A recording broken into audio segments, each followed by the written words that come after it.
percentuais. E agora vamos ao comentário de política com José Neumann e Pinto.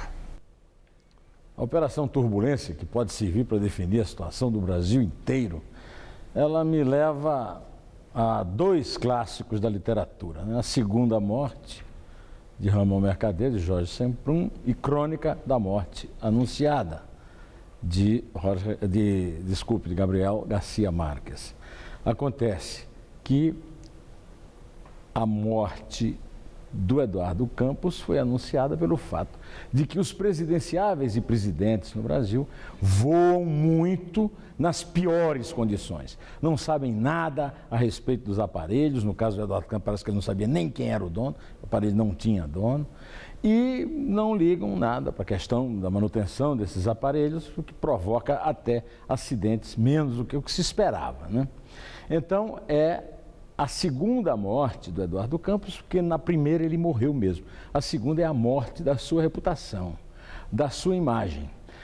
Quando o avião caiu e se descobriu que esse avião não tinha dono, que tinha um negócio nebuloso na compra dele, se anunciava que mais cedo ou mais tarde a Polícia Federal, o Ministério Público Federal, a Justiça Federal iam chegar onde chegaram, né?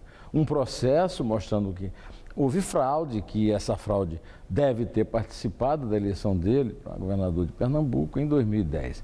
Eduardo Campos era descendente de duas grandes oligarquias nordestinas. A oligarquia Alencar, a mais antiga de todas, lá do Ceará, do escritor Zé de Alencar, de grandes ministros do Império, né? E a oligarquia Sampaio. O Miguel Arraes, o avô dele, era casado com Célia, irmã de Cid Sampaio, um usineiro que era seu principal adversário de direita. Todo mundo sabe que esse tipo de oligarquia lida com bastante fraude, né? Sempre lidou. Agora a coisa está mudando, ele não esperava por isso, de qualquer maneira, a queda do avião foi fatal duas vezes para ele. Essa queda também compromete muito Marina Silva. Não porque Marina Silva viajava nesse avião. Esses candidatos são todos equipados por grandes assessorias e todos fingem, pelo menos, ignorar que existe esse esquema por trás, inclusive com aviões sem dono, aviões com propriedade de laranja. A Marina Silva não se explicou convincentemente a respeito disso e vai ser difícil ela encontrar uma boa explicação. Não adianta querendo ficar atrás do biombo do Partido Socialista Brasileiro, fundado por Miguel Arraes e dirigido por Eduardo Campos até a morte dele. Ou seja, é a crônica da morte anunciada e a segunda morte de Eduardo Campos, neste dia frio de junho.